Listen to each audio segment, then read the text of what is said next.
Insonlar kuz, qish mavsumida farzandlari va o'zlarini qay usulda davolashlari to'g'risida insonlarning o'zi bilan savol-javob o'tkazamiz. Qani ketdik.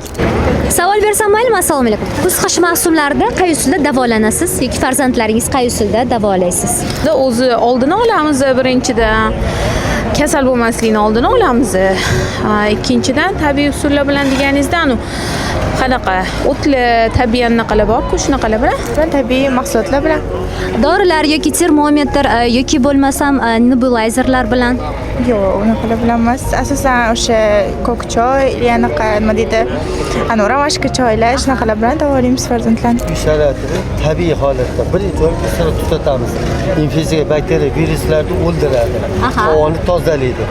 Ikkinchidan piyoz va qatiq. Farzandim kasal bo'lsa, shu uydagi narsalar bilan, Nimalar bilan?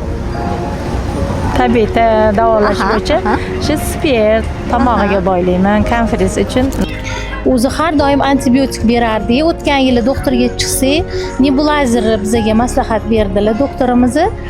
Keyin o'shandan foydalanyapmiz. Qanaqa nebulizer? Ovozi yo'q, bolani qo'rqitmas ekan. Juda ham yaxshi, doktor Panda. Doktor Panda SCF'nikimi? Ha, LCF'ga. Qanday insonlarga tavsiya qilasizmi? Plyus yoki minus tomonlari? Minuslari yo'q, hammasi plus. Shu allergiyasi bor, yo'tal, balg'am chiqishga qiynalayotgan onalarga maslahat beraman. SSC termometri va Doktor Panda nebulizerlarini shahringizdagi dorixonalardan xarid qilishingiz mumkin.